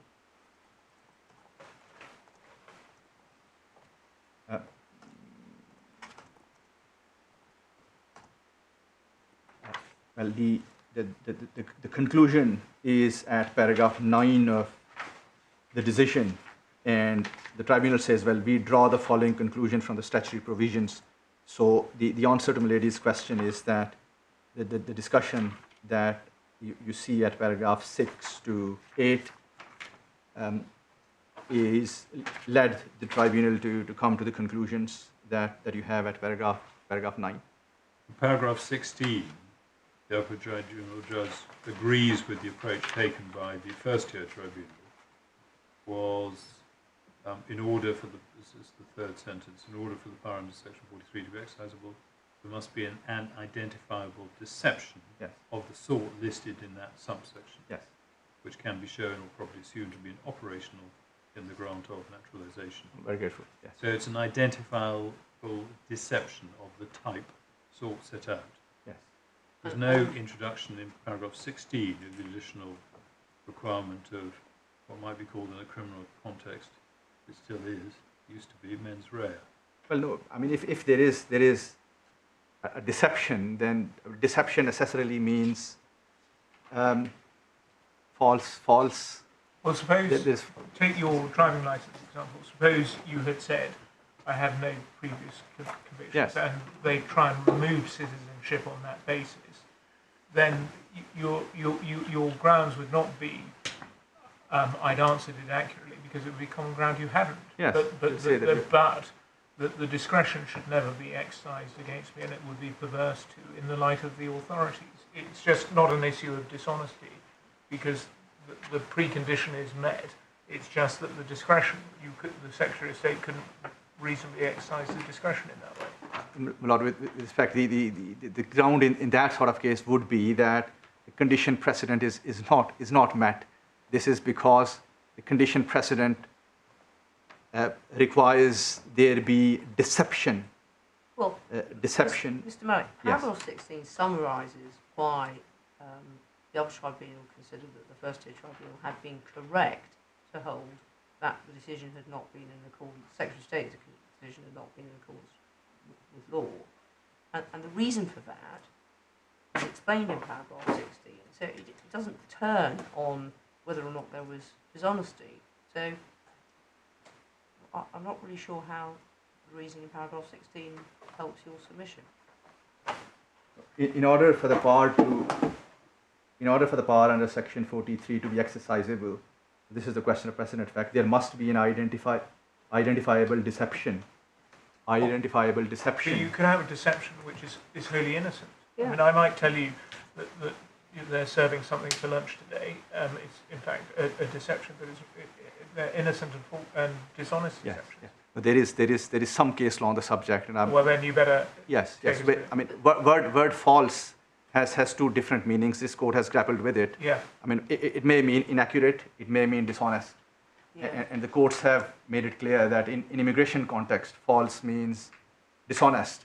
And what the reason why the court arrived at that conclusion was based on the Home Secretary's published statements, published guidance. But I doubt Moylan would say that if there was innocent non-disclosure of a material fact, Moylan would not say, I hope that, well, that justifies depriving someone of citizenship. Well, that would be the discretionary bit, but whether it's a discretionary bit or the material fact being satisfied. It makes no difference. I mean, in this case, the debate, interesting, it is not directly relevant to the submissions, because there is a finding of dishonesty. Now, can I put the argument this way, that if there was dishonesty, then I lose, and if there isn't a finding of dishonesty, as I say, or if the appellant wasn't dishonest, then Moylan wouldn't say that the appeal should be dismissed. So my submission therefore, the first submission is that that there is no finding of deception by the Upper Tribunal, the deception in the application for naturalization as a British citizen. So, my Lord, even if one takes the view, my Lord, that you've expressed, even in that view, even if that was relevant only to the exercise of discretion, that is something that is relevant. There isn't a decision by the Upper Tribunal. So the finding that there was a concealment of material fact in my submission is not enough. The second point, which is linked to it, is what test the Upper Tribunal must have applied in deciding whether there was dishonesty. And the court is familiar with the IV test. I've referred the authority at paragraph 37 of my skeleton. It's fairly well known. If you want to look at it in the authorities bundle, it's tab 20. But what it says is uncontroversial, that the task of the fact finder is to ascertain the actual state of the applicant's knowledge or belief as to the facts. So once the applicant's actual state of mind as to the knowledge of belief as to the fact is established, the question is then whether he was honest or dishonest. Now, this is the point that I've made in my skeleton. The Upper Tribunal has not identified which answer in the nationality, in the citizenship application form was false. Now, if there was a question in the citizenship application form, well, were you in a relationship with another person? and if the applicant had ticked no, that would have been a false answer, would have been an inaccurate answer. But the citizenship form was not adduced by the Secretary of State in evidence. And there is no finding by the Upper Tribunal as to the appellant's state of mind when he completed that citizenship application form. And likewise, there's no finding as to whether the conduct when the application form was completed was dishonest. So that, in my submission, is a good point, even if one takes the view that deception is relevant to the question of precedent fact, or deception is relevant to the question of discussion. Sorry, how do you deal with paragraph 68 of the Upper Tribunal's judgment?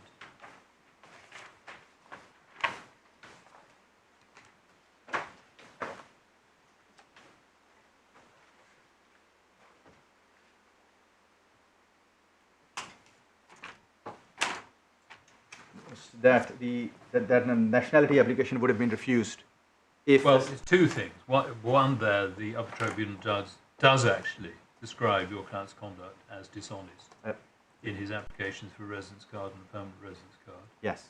So that could be said to amount to a finding.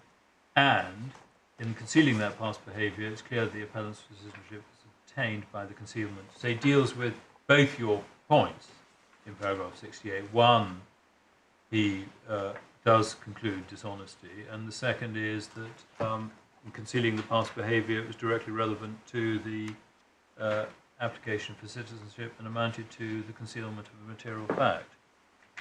Lord, you have my submission on the second, on the first part, in relation to grounds 1 and 2. On the second part, you have my submissions that concealment is not enough. There ought to be a finding that concealment was deliberate, it was dishonest. So it's not enough to say that, well, there was a concealment, unless there is a... Okay, right. So there should have been a finding that, well, this is the Secretary of State has provided the application form. There was this question in the application form. The answer to that question was inaccurate. The appellant's state of mind was dishonest, and that was objectively dishonest. That is the finding that, that is the matter that, in my submission, the Upper Tribunal must have considered.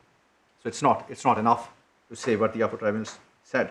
There are quite a lot of decisions that we've been provided with dealing with the revocation of citizenship. Do any of them refer to the need for objective dishonesty to be established? Or is Pizarro the only one that you can find or rely on? No, I mean I'm aware of other decisions. So the IV test is the test.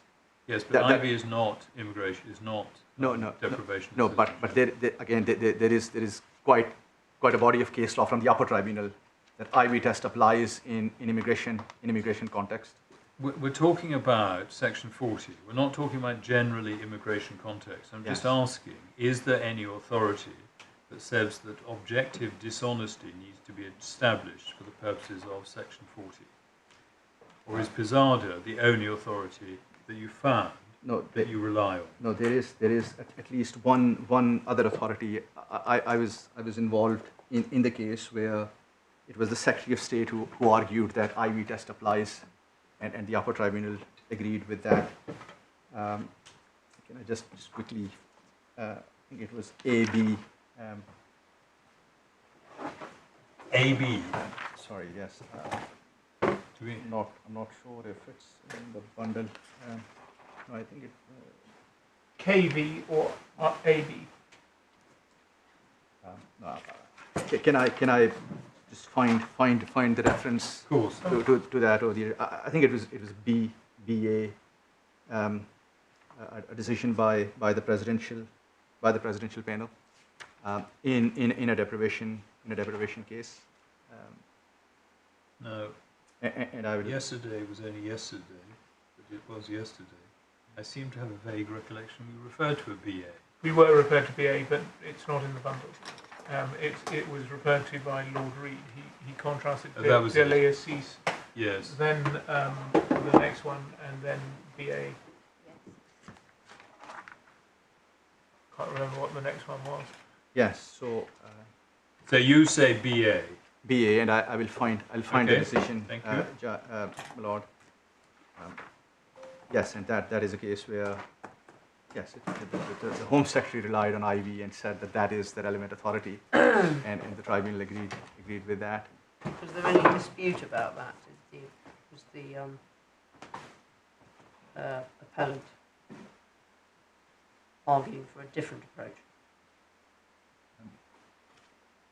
Where there was a dispute between the parties. Yes, I mean, was it controversial, this submission by the Secretary of State? It wasn't. No, It wasn't. Okay. no, it wasn't controversial. So it isn't actually a decision. It appears as though it's common ground. Is that right? Yes. Right. Yes. But if the question, if the point is troubling laws, if the question is whether there was dishonesty, then IV is the ultimate test. When it applies in immigration context, there is a judgment by this court, Lord, I'm sure I've seen it, Balaji Gari, this is the judgment of the Vice President on the issue of dishonesty generally in immigration context, and he said that IV test is the relevant test. Going back to paragraph 68 of the Tribunal's decision, I mean, we were shown an application form for naturalisation in the case we were considering earlier this week, and there is a section about good character. Can Yes. you take judicial notice of the fact that there is that section on the application form or not? In my submission, no, because this is a case where the burden of proof is on the Secretary of State. She's making an allegation as serious as an allegation of dishonesty and depriving the appellant of citizenship. Well, she must produce before the court the application form. Okay, fair enough. And then demonstrate that there was a relevant question, and that relevant question was answered in a way that was inaccurate and dishonest.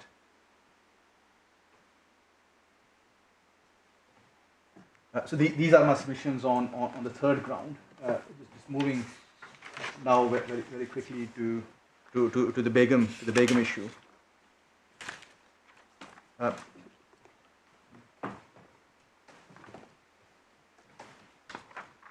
So, my lords, my lady, you heard detailed submissions yesterday from Miller and Friend as to Begum.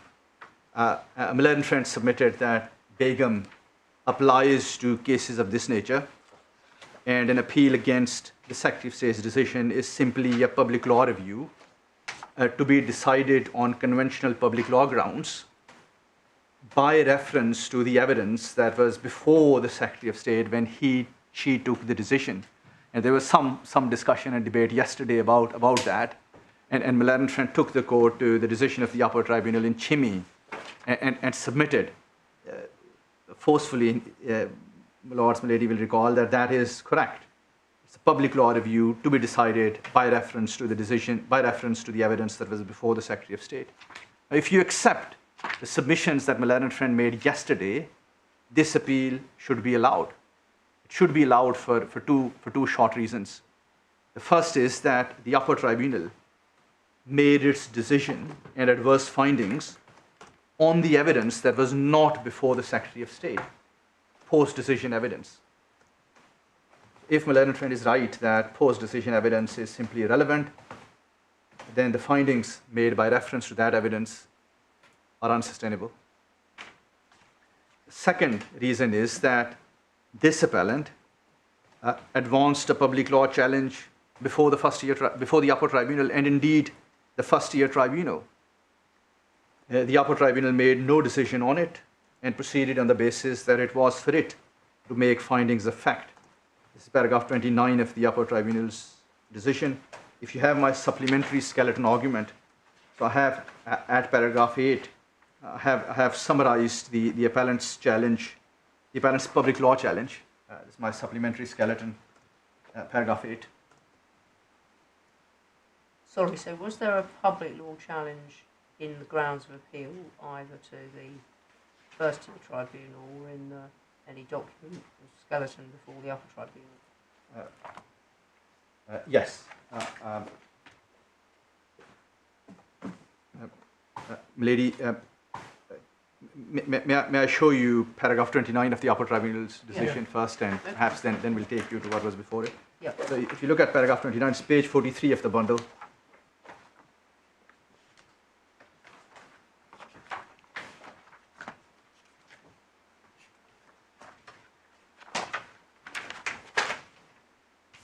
So this is where the Upper Tribunal is summarizing the submissions made by the appellant. There was a skeleton argument as well. Oh, I see. And you'll see that is the public law challenge. Mr. Solomon argued that the decision was wrong in public law sense, misunderstood the divorce deed, failed to engage with the explanation, point about marriage, failure to engage with certain matters. So that is the point. And paragraph 15, the Upper Tribunal judge said that the decision letter itself was poorly structured and repetitive, although the central allegations were summarised.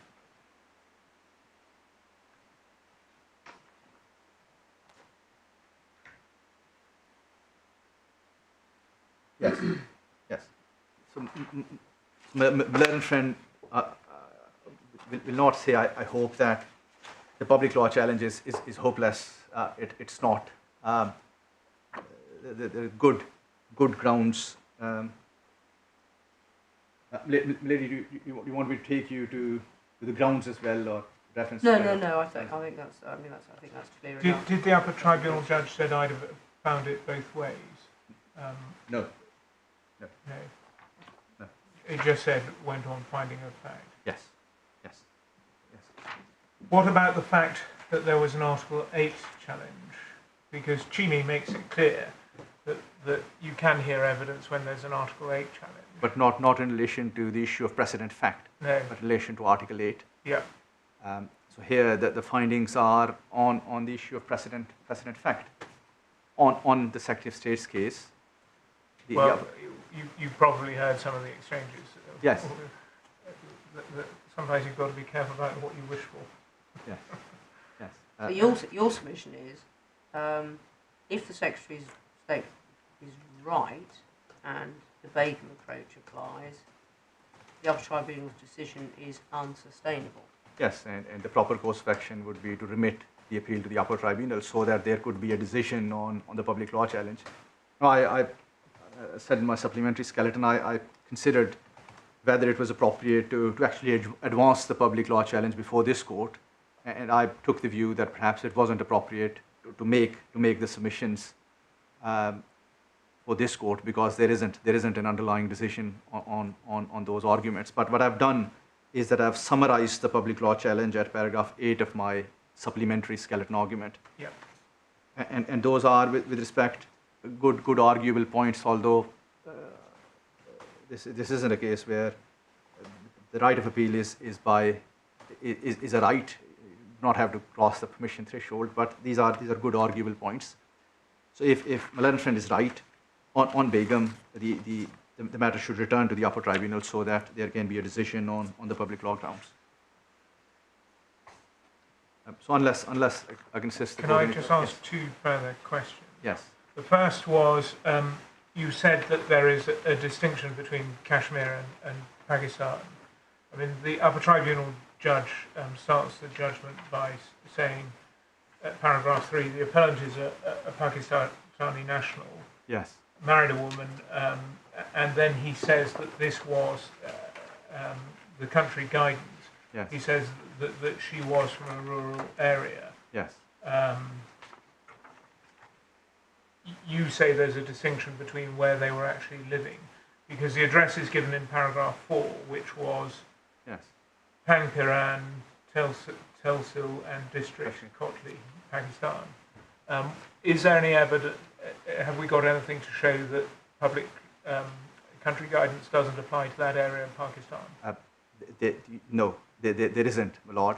And that's the reason I've emphasized in my skeleton that this is the point that the Upper Tribunal took on its own initiative for the first time in the decision. So if anyone had suggested that there is a point, then the appellant would have considered submitting evidence demonstrating that a different approach applies to Kashmir region. But it's uncontroversial, and I've referred you to objective evidence in my skeleton that Kashmir is an autonomous region. The Secretary of State accepts that to be the case. But it is also uncontroversial that Mrs. Sabuhi lived in Kashmir. So the address, my lord, is the address in Kashmir. So the village Pang Piran is in Kashmir? Yes, my lord. Are you looking at paragraph 4? I mean, because, it's just the full address is given in the divorce deed. Yes, so that is, yep. So you'll see, if you look at paragraph 4, you'll see in brackets, Azad, Kashmir. Yeah, I saw that, yeah. So that is, there's no doubt. I mean, that is a district in Kashmir region. But at the moment, there's nothing in any country guidance that I was aware of that Kashmir is to be treated as not part of Pakistan. Is that right or wrong?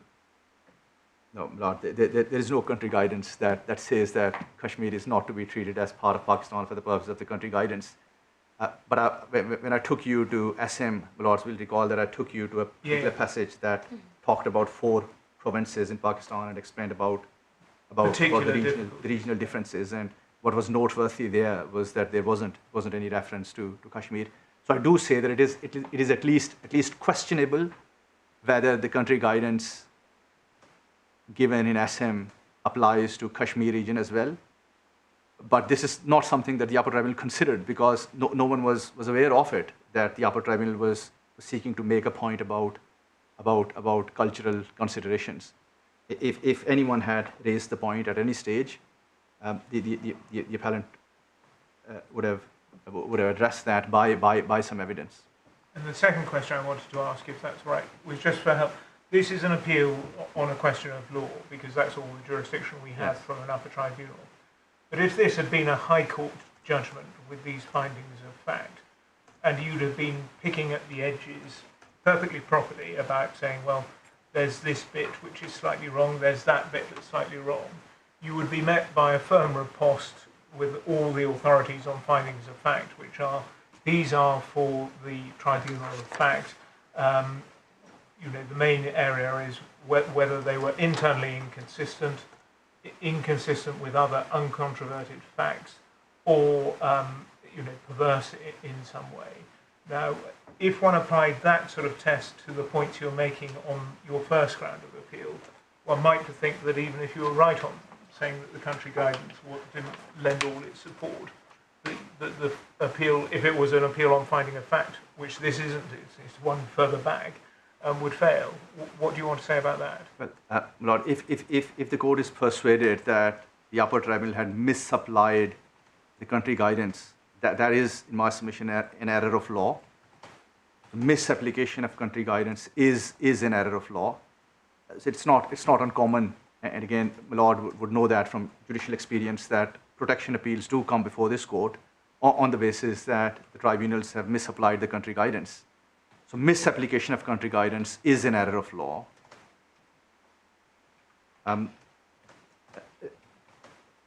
Now, the upper, if I'm right that the Upper Tribunal was wrong in assuming that the appellant was obliged to disclose the relationship in the EEA application, and that he would have been refused if he had done so. If the Upper Tribunal is wrong, then that, in my submission, is an error of law again, and same applies to the third ground. So this isn't a case where the appellant is seeking to appeal simply because he's not happy with the findings of fact.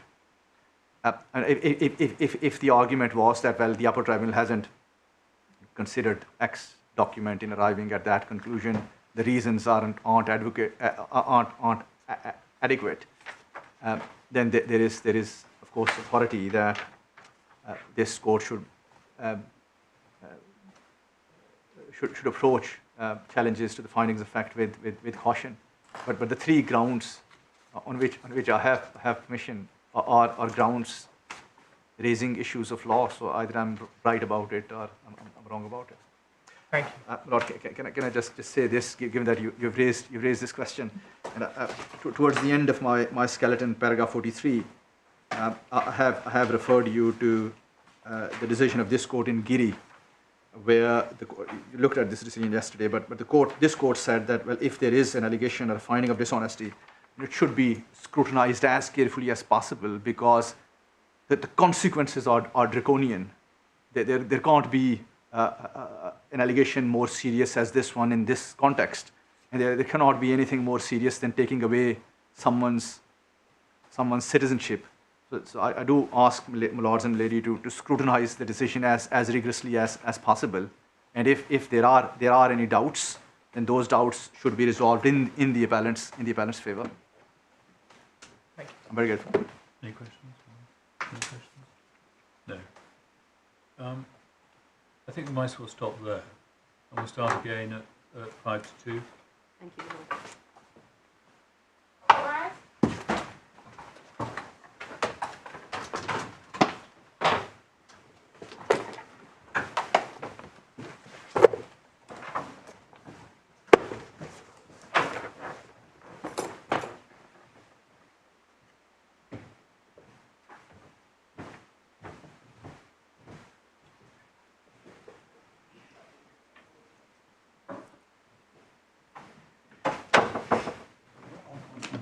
I completely understand your point that My point is no gloss.